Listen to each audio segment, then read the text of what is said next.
Hi, everyone. Let's move on to stories. So, I'm a middle aged man getting divorced from a middle aged woman who cheated on me.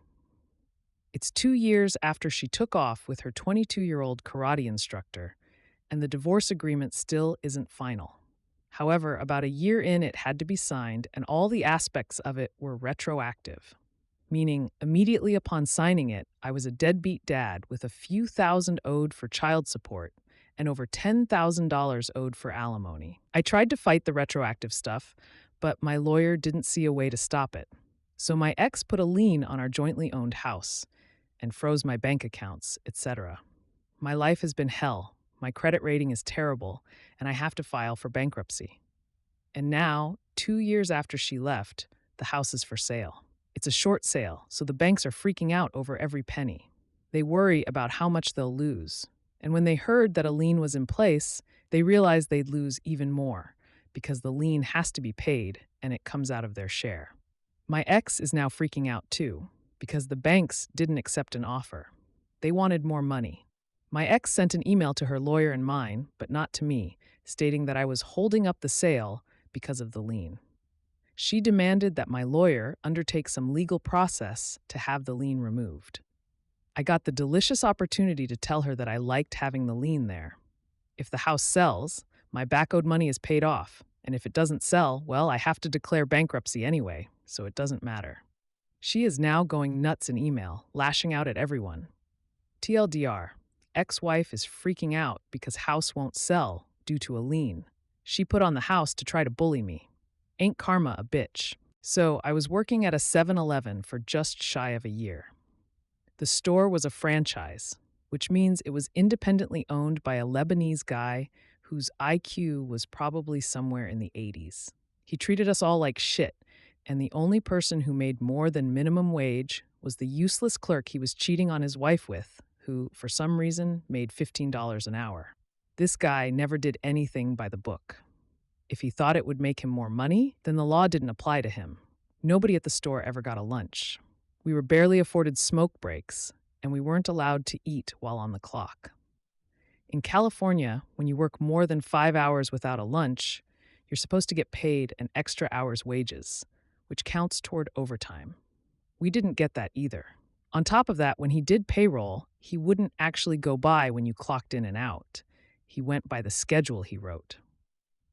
So if you stayed an extra hour or two to help out when it got busy, you'd be working for free because the hours wouldn't show up.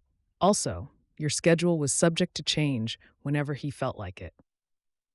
There were several times he wrote me up for showing up late because he would change my shift without telling me.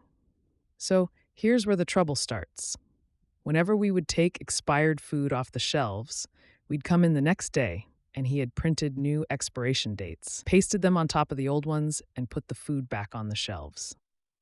That happened consistently the entire time I worked there. Well, one day I'd had enough of his shit. I called up the health department and reported him, then emailed corporate and filled them in on what was going on. Well, word got back to him, and when I went in the next day, I'd received a complaint and was promptly fired. I don't know about you, but I've never worked anywhere with a one-strike policy. Here's the thing, though. Since the day I started there, I'd been keeping records. I had copies of every schedule posted and every pay stub I'd ever received. I went to the labor board that day and picked up the paperwork I needed. See, when you don't get lunches and you don't get paid the extra hour you're supposed to, the labor board can force the employer to pay you the money he owes you in one lump sum. So I filled out the paperwork and turned it in. My old boss wasn't so smug when he had to make a check to me for $2,600, right after receiving a hefty fine from the health department. Now I'm working to get the labor board to force him to hire me back under the whistleblower clause. If he has to rehire me, he also has to pay me back lost wages for the past few months. Also, my old coworkers get lunches now. Was the revenge sweet? It felt fucking awesome. But that's not why I did it. I did it because that sack of shit was going to keep on exploiting his employees and customers to make a buck and keep being a worthless human being, and I felt like unless I did something, he was going to get away with it. I simply could not abide by the idea of him suffering no consequences for his actions. I thought it was petty revenge, but I ruined her future. I had a coworker, Ellie, from a very traditional region of the country, a strict Muslim society. She cut contacts with her family, moved to the capital, studied, worked, dated.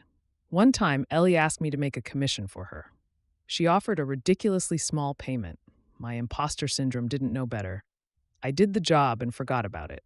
A few years later, someone contacted me, showed me a screenshot of that work from my online portfolio, and asked if it was mine. Apparently, Ellie never told them she hired me. She just gave me part of her payment for a project that she was doing for them and claimed my part of work as hers. The project was never released. Me and Ellie both switched jobs, so I let it go.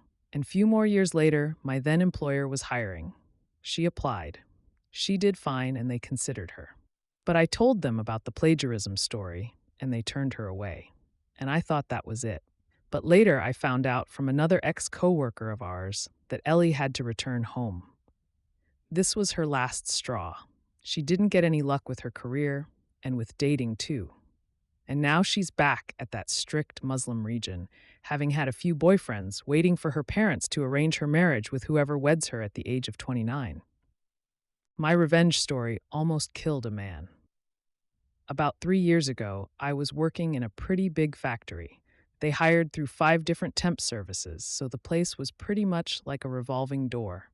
People came and left without any warning. Sometimes it was hard just to find a familiar face. So when someone started stealing my lunches, everyone became a suspect. After falling victim to the lunchbox bandit for a week straight, I'm talking about 6 12-hour days with no lunch.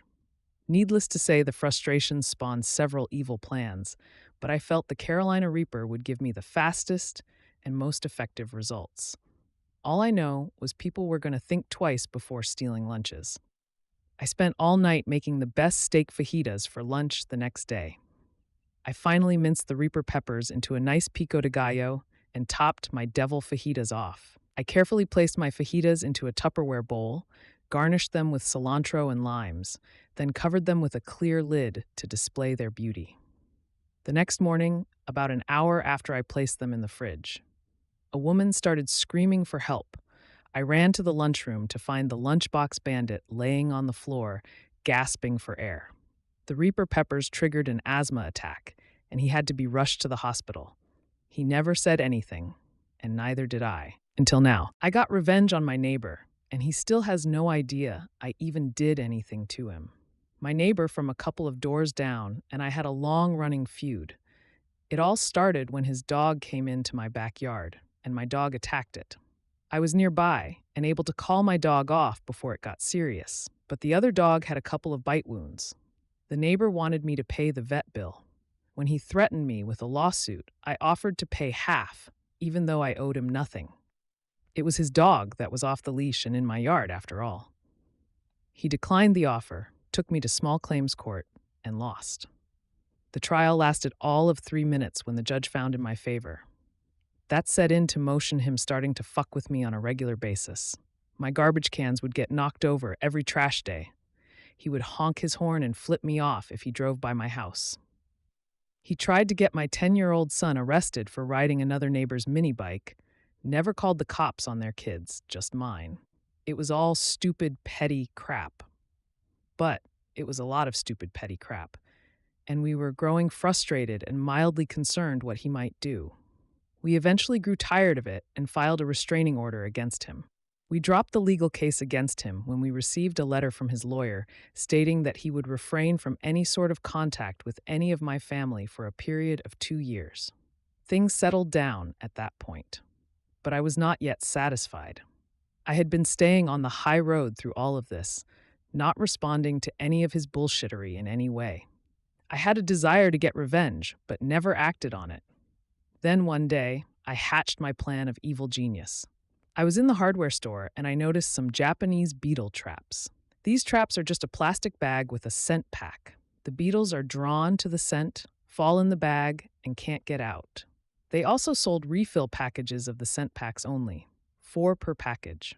My neighbor has a very large rose garden in his front lawn. It is his pride and joy.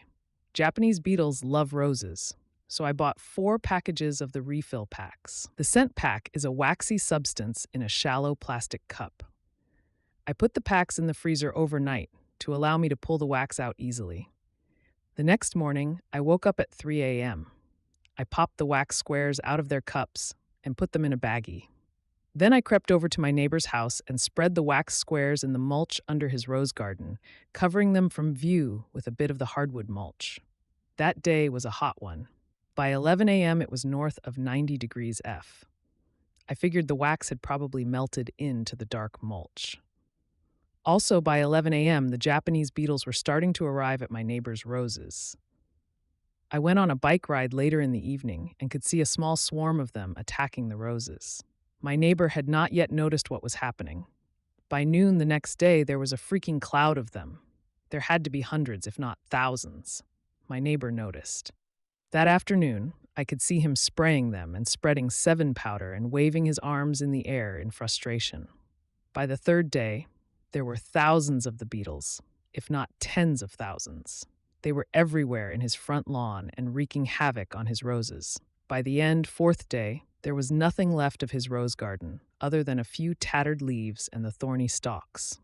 Those damned scent packs must have drawn every Japanese beetle in for miles around. I had never seen so many in a single place. And that was it. The deed was done, and I was satisfied and laughing, quietly to myself, but laughing and laughing. And I never told a soul what I did, not even my wife. This was a few years ago, and his rose garden is fully recovered now, and it will stay beautiful so long as he keeps being a quiet neighbor.